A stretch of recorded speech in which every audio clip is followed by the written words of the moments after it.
भी लेट गए पूरी ट्रेन में, सब लोग लेट गए कि अपनी जान बचाएं। तो बाय से कुछ फायरिंग हुई, ब्लास्ट हुए। उसके बाद फिर हमें कहा कि आप लोग नीचे उतरे। लोग नहीं उतर रहे थे, मैं अपने बच्चों को लेके उतर गया।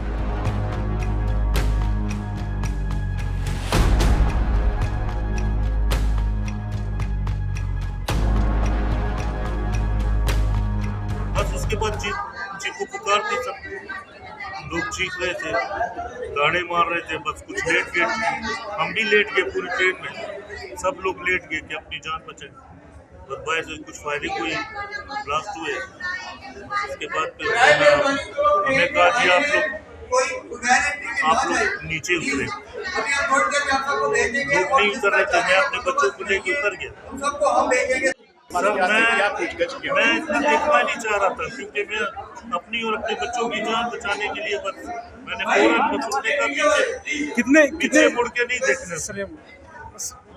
उसने कहा पीछे मुड़ के नहीं देखना, फिर हमारा काम था ना कि हम पीछे मुड़ के ना देखें। बस उसके बाद चीखो पुकार थी, सब लोग चीख रहे थे, गाड़े मार रहे थे। बस कुछ लेट गए, हम भी लेट गए पूरी ट्रेन में, सब लोग लेट गए कि अपनी जान बचाएं।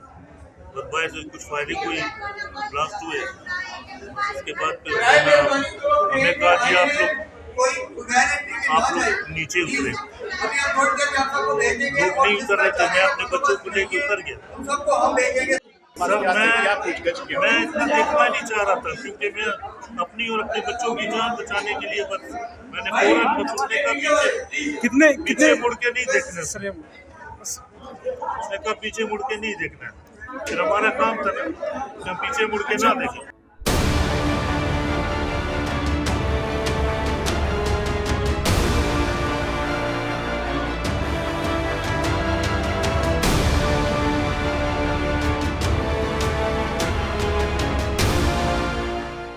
सुना था कि ट्रेन को जो है ना गोलान में कोई शरपसंदों ने जो है ना ट्रेन को पकड़ लिया है और उस जो मुसाफिर हैं ट्रेन को यरगमाल बनाया हुआ है। पता नहीं है, वो मुझे खुद पता नहीं रही कि ये क्या हाल है, किस तरह है, वो बताया में आ रहा कोई रास्ता नहीं।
ट्रेन का सुना था कि ट्रेन को जो है ना गोलान में कोई शरपसंदों ने जो है ना ट्रेन को पकड़ लिया है और उस जो मुसाफिर हैं ट्रेन को यरगमाल बनाया हुआ है। उसमें हम इसलिए आए थे, हमें मालूमात हुई तो हम स्टेशन आए पूछने के लिए कि हमारे जो है अजीज अकारिब जो है ना वो भी जा रहे थे। तो अब हम कोई राब्ता नहीं हो रहा, हम उनसे जो उनके साथ ताकि हम उनसे पूछें कैसे क्या, कोई राब्ता नहीं हो रहा। 2 लोग थे सर, एक लेडीज है, एक छोटा बच्चा है सर, एक जो एक कजन है मेरा सर। ये लोग आए थे सर अपनी बहन को लेने सर, कोयटा से लेके जा रहे थे मुल्तान ईद के लिए। तो ये रास्ते में ये एक्सीडेंट हो गया सर। ये अभी पता नहीं है, वो मुझे खुद पता नहीं रही कि ये क्या हाल है, किस तरह है, वो बताया में आ रहा कोई राब्ता नहीं सर। मौलाना डीजल ने पाकिस्तान की पार्लियामेंट के फ्लोर पे कुछ ही दिन पहले कहा था कि 4-5 जिले हैं जो अपनी आजादी डिक्लेयर करने वाले। और साहब वो तो तकरीबन पाकिस्तान के कंट्रोल से तो बाहर है। बलूचिस्तान, जहां तक खैबर पख्तूनख्वा का सवाल है, तहरीके तालिबान पाकिस्तान, ये दोनों मिलके कत्ल गारत कर रहे हैं पाकिस्तान की फौज की। कोई 750 के ऊपर तो मारे गए हैं पिछले साल में ही। और एक हम डिमोरलाइजेशन सी जो देख रहे हैं वहां पे पाकिस्तान की फौज में, जितनी कैजुअल्टीज हो रही हैं, धड़ाधड़ मारे जा रहे हैं बेचारे। तो देखना यह है कि ये बलूचिस्तान में ये जो ट्रेन का उन्होंने हाईजैक किया है, ये बड़ा सिग्निफिकेंट है, क्योंकि एक ट्रेन में कोई 450-500 लोग होते हैं, तो वो पूरे के पूरे इन्होंने हॉस्टेज बना लिए हैं। कह रहे हैं कि औरतें बच्चों को छोड़ दिया है। पहली खबर आई थी कि 100 के करीब इन्होंने हॉस्टेज बनाए हैं। अब खबर आ रही कि नहीं, पूरी ट्रेन तकरीबन अभी तक इनकी हॉस्टेज है। और पाकिस्तान को ये उन्होंने धमकी दी है कि अगर तुमने कुछ किया तो ये सारे हॉस्टेजेस को शूट कर देंगे। ये बड़ा डेलिकेट ऑपरेशन होता है हॉस्टेज रेस्क्यू, और मुझे नहीं विश्वास कि पाकिस्तान की आर्मी इतने डेलिकेट ऑपरेशन इतने नाजुकी से कर लेगी कि बगैर आम जनता को मारे वो टेररिस्टों को खत्म करें। बड़ा प्रिसीजन ऑपरेशन होते हैं, हमारी एनएसजी कर लेती है, लेकिन पाकिस्तान की फौज का स्टाइल है कि वो रंगत दिखाते हैं। वो अपने F-16 ले आएंगे, तोपे ले आएंगे, टैंक ले आएंगे और जनता को, जनार्दन को उसमें कुचल देंगे बीच के अंदर। तो अगर ऐसा होगा तो पाकिस्तान में ही बवाल खड़ा होगा। पाकिस्तान को बड़ा फूंक कर ऑपरेशन करना होगा। ऑलरेडी वो हॉस्टेज नेगोशिएशंस ऐसी हालतों में शुरू की जाती हैं और उससे टाइम गेन किया जाता है, पता करने कौन किधर कहाँ कितने हैं, कहाँ है, कैसे इन पे अटैक किया जाए। रात में ऑपरेशन ज्यादा प्रेफरेबल होते हैं, लेकिन रात में ऑपरेशन जो है उसमें कौन सिविलियन कौन टेररिस्ट ये ढूंढना बड़ा मुश्किल होगा। शायद इनको डे लाइट में करना पड़ेगा। इन्होंने ट्रेन में आग तो लगा ही दी है, तो ये काफी हैम हैंडेड ऑपरेशन मुझे लगता है पाकिस्तान की फौज करेगी, जिससे सिविलियन बेवजह मारे जाएंगे और ज्यादा गफलत बढ़ेगी। पाकिस्तान की फौज को आपको याद होगा 1971 के बाद पहले तो जनरल टिक्का खान साहब ने बुचर ऑफ बांग्लादेश का टाइटल अर्न किया था वहां पे कत्लोगारत करके। फिर वो बलूचिस्तान 1973 में वो फिर बुचर ऑफ बलूचिस्तान के नाम से कुख्यात हुए थे। अपनी फौज के साथ पागलों की तरह टूट पड़े थे आम जनता, आम आवाम पे।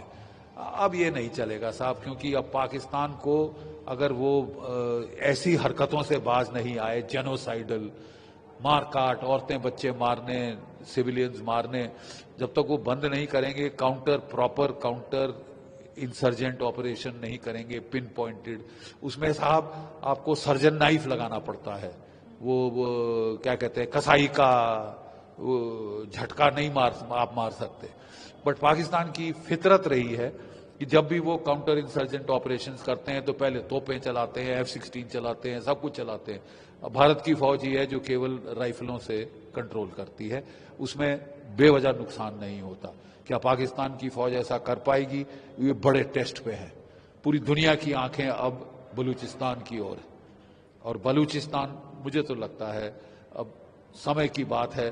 No army can withstand the strength of an idea whose time has come, ये विक्टर ह्यूगो ने कहा था, और 1971 के पहले ये बहुत लागू था। आज फिर हमें लग रहा है, हम जो लड़े हुए हैं 1971 का युद्ध, हमें फिर लग रहा है कि साहब the time for the birth of Balochistan has come.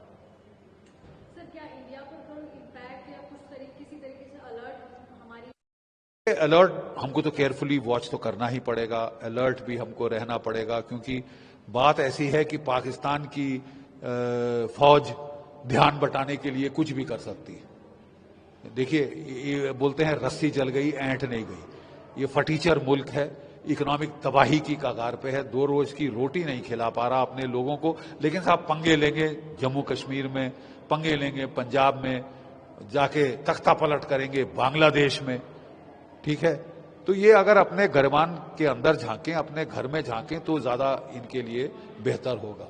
लेकिन इनकी आदत है धड़ल्लेबाजी करने की, नाटकीय तरीके करने की, तो हमको ये थोड़ा केयरफुल रहना पड़ेगा अपने बॉर्डर्स पे कि ये क्या ध्यान बटाने की कोशिश तो नहीं करते। लेकिन ये अब अपनी मौत मर रहे हैं। जब वो कहते हैं जब सियार की मौत आती है तो शहर की तरफ भागता है।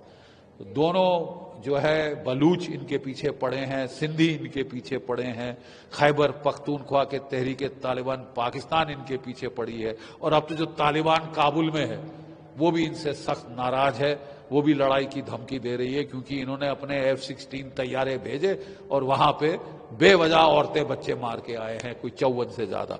तो वो भी तिल मिलाए हुए हैं, वो भी बदला लेंगे।